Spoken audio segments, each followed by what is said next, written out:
This video is going to be all about doing a rendered view of an object in Inventor, just a simple one using the ray tracing command. Rendered views are ones which involve applying materials, colours and textures to models and then simulating light and shadow to create tone and a more realistic view. Now, I'm not going to lie, I'm on a laptop right now. I haven't tested rendering on it. It might not work very well because rendering requires an awful lot of processing power on a computer. For that reason, I'm probably going to do a low quality render, but the process is exactly the same for a high quality render.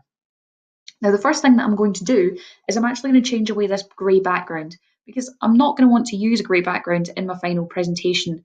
One of the purposes behind a rendered view, is to create a promotional graphic. This can then be put on the side of some packaging or on a leaflet or on a poster that you might be asked to produce. Now, it's a lot easier to work with that. Say I take it into Serif and to cut it out if I've got a white background to work with. Now, to make that happen, I'm going to go into Tools and Application Options. And in there, I've got loads of tabs, but I want the one that says Colours. Now, I've got lots and lots of options here. So, for example, I can change my colours to deep blue, which can be kind of cool if you want a high contrast between your model and your background. Say you've maybe struggled to process the greys that are going on. However, what I want is presentation, and I'm going to change background image, or it might say gradient, to one color.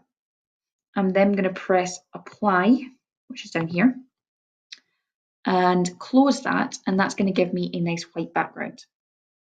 So now I'm going to start this process of applying tone.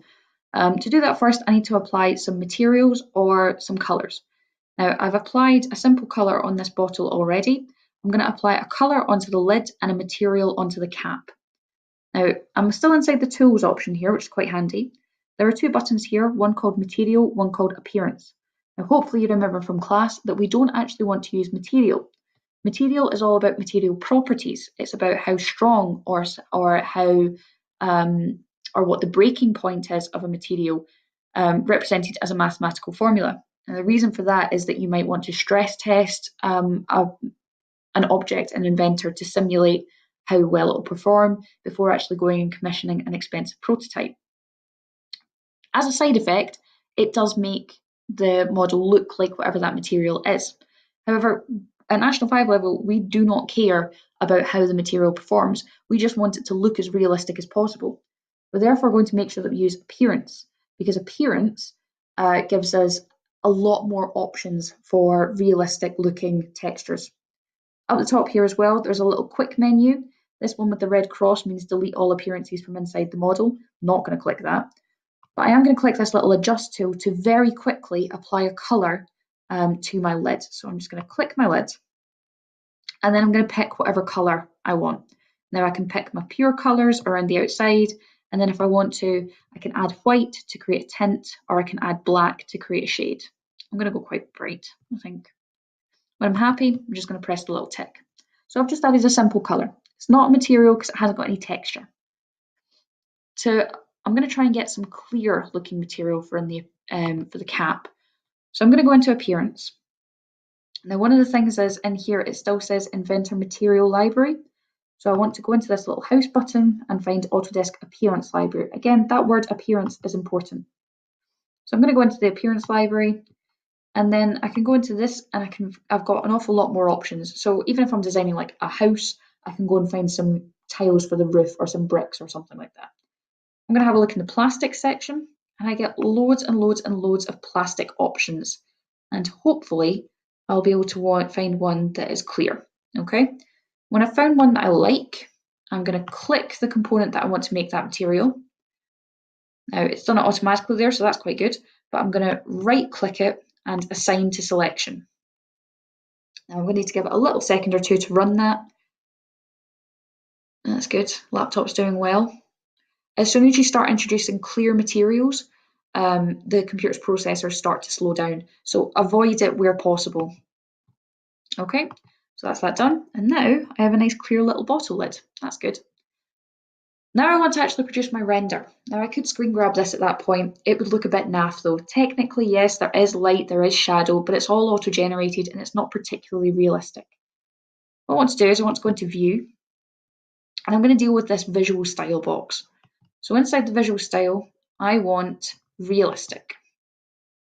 Okay, still looks naff, that's fine. I'm going to turn on the shadows.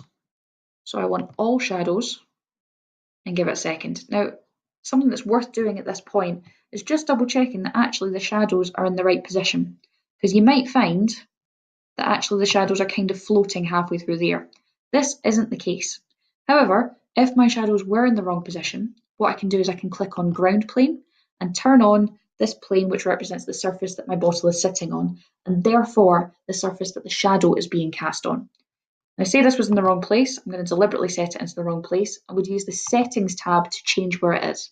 I can go into manual adjustment to do it quickly, and I'm just going to drag it wherever I want it to. Now if I click apply, you'll be able to see that if I then turn off the ground plane, that shadow is now in completely the wrong place. It's floating and it looks weird and it's not where it's supposed to be. So if you had that situation, what you would do is you'd go into the settings, click manual adjustment, and you would just drag it until the shadow was in the correct place. Apply and close. Okay, so now I just want to go through these in order. Orthographic, I want to change to perspective because it's more realistic. It might not look it, but it is. I'm just going to zoom in a little bit like that, and then I might actually adjust this view just slightly by dragging the view cube. Okay. Textures you want to be on, especially if you're using something like wood or a stone effect, because you want the texture. You can see in this little illustration here, textures is going to help it make it look shiny and actually look like the material rather than just a block colour. Reflections, you can turn these on if you like. It starts to make it look as though it's sitting on a glass surface. Personally, I don't like it, but if you are asked to do it as part of your assignment, do it. And if you choose to do it as personal preference, you can do that too. But I'm just going to turn my reflection off. 2 lights is fine as your default. There are lots of strange kind of studio things in here, but 2 lights just works. So I would always try and use 2 lights. And then lastly, I'm just going to turn on the ray tracing. Now it's going to pop up with this thing here saying enabling ray tracing, and it's going to work at low first of all. Now this is going to look bad. There are no 2 ways about it, but it's just a preview. What you will notice is that I've got a bar down here which is slowly loading. Oh yeah, this computer's slow. So I am not going to do a full scale render because the video would get very boring very quickly. But you're going to let this run and you're going to check, roughly speaking, are all of the shadows in the correct place? Does everything look fine? It will probably look a lot brighter than what you intend it to look like. Okay, so when that starts to vanish, what you can do is hover over this so that you get more options. And then if you press draft, it will start to load up again. Now I recommend on the school computers you don't press high because it will just take so long, it's not worth it, especially not in your assignment where you're under such a tight time pressure. So you would press draft and let it run again. Once it's finished running, I am not going to let it run. You would go to the big I and export. You would then go to export as image. Now it's going to open up a little save box. Again, you would save this with your initials in there as well. You don't want to save it as a BMP, it's a relatively low quality kind of file. You want to save it as probably a JPEG or a PNG. If you've got anything kind of transparent or you want to retain a transparent background, which isn't the case here, you would use a PNG. Kind of up to you which one you use. I'm going to use a JPEG. Now it's going to say generating off-screen image. It's going to load up again, but that's okay. And I'm just going to let this run. Depending on which computer you're using in school, this could take anywhere from 30 seconds to 25 minutes. Like I said, you'd be wanting to run your renders using draft. Now it's super important that when this is happening, you're not touching the computer. You're letting it run, you're letting it devote all of its power to producing this render. When all this stuff has vanished, okay, I'm about to run out of time on this recording, but when this stuff has vanished, if you go into your folders, you should find a JPEG or a PNG with that file type in there. You can then take that image, take it into Serif, edit it however you want, and include it in different layouts.